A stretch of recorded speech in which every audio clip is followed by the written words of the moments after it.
All right, big announcement this week on early childhood investment in the city. The Kellogg Foundation and the Kresge Foundation are pledging $50 million to improve the lives of Detroit children. It's part of the Hope Starts Here initiative, focusing on improving early childhood programs and helping families get more access to them. It also shows the increasing investment and the power foundations are taking action in the city to make fundamental change. First, a look at the investment. We know that early childhood education is something that's vital.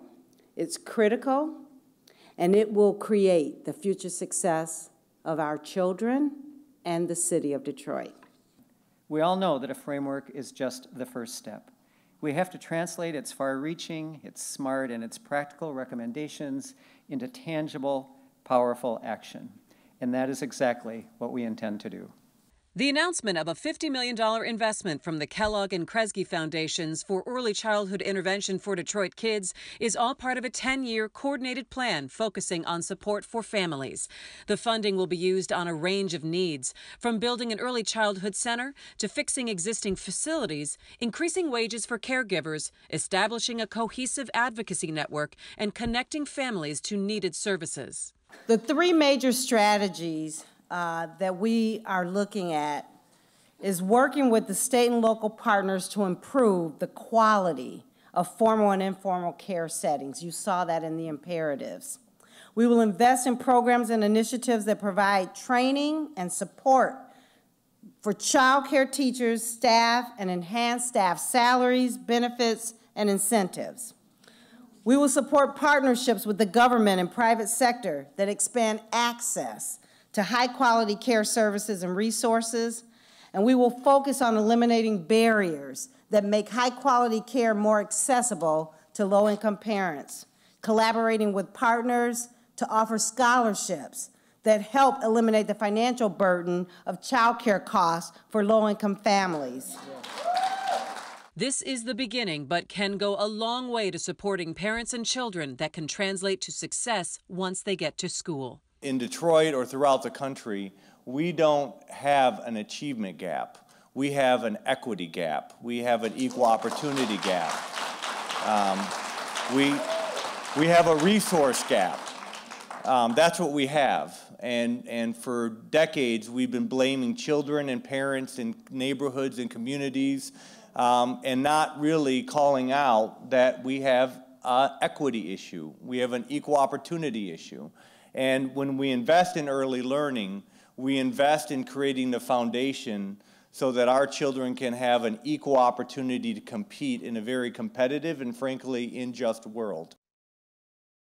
Now, $50 million, that's a staggering amount of money and resource. But I think what is really important coming out of this, and Stephen, let me start with you first, is the coordination also of some of the services that you're going to be seeing in the city of Detroit with the Kresge and the Kellogg initiative. Yeah, no, I mean, we've made some real strides on this issue in recent years. I mean, there are more providers, there's more access than there was before, but we're just nowhere near where we need to be, and some of it is about that coordination.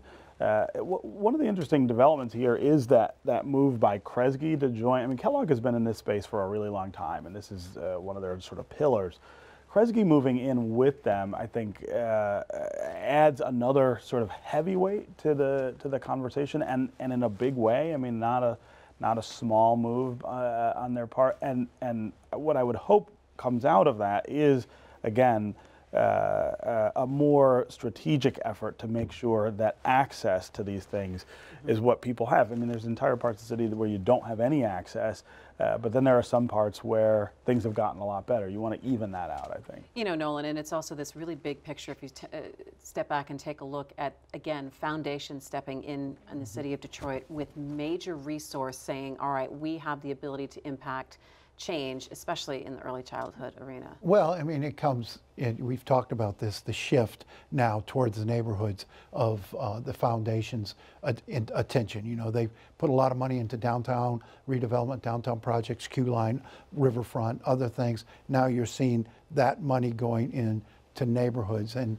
you know, I think for those who say, well, gosh, what about the neighborhoods? This is about the neighborhoods, and much of what you're seeing foundations do now is about the neighborhoods. You've got this came just about the same time Southwest Solutions pulled back from Head Start. I don't know if that we're in conjunction, but you've got a lot now of the nonprofits who've been running Head Start programs a little bit overwhelmed trying to run those programs, particularly those with multiple missions, job training, feeding, and other things. Head Start's a difficult program to run, and I think we need to address that. I don't know if it needs to be attached to the school district where educators are running the Head Start programs, whether you need to charter those programs out and get operators to do them. But the nonprofits, these multi-service nonprofits are struggling with Head Start. It's money. And well, there's a lot of compliance costs too. Takes a lot of money. And I don't know if that's the right place to be doing Head Start. And that's still the major preschool program for Detroit children. For a lot of kids, and also taking that resource to be able to pay staff, to pay the best staff that you can get, which really does make a difference when you're talking about early childhood intervention. Yeah, no, you can't just set up a quote-unquote preschool and call yourselves providing early ed, the kind of early ed that will matter. And you think about the profound deficits that a lot of these kids come into the programs with, you really do need high caliber programming. I think that was the thinking behind handing it to these nonprofits, was that they would be able to coordinate that better. But it turns out that it's terribly expensive. It should be part of the school district so that it's seamless, so that the kids in these 3- and 4-year-old programs are going into kindergarten then in a program. But the federal money for it won't offset the cost for the school district, just like it wouldn't for the nonprofits. You still need some added support. And I'm not sure if school districts can run Head Start, but if they can't, the law should be changed to allow them to, because these nonprofits, I don't think are equipped to get it right. Well, because it definitely impacts how those kids walk into the classroom, into a kindergarten classroom, into a district. All right.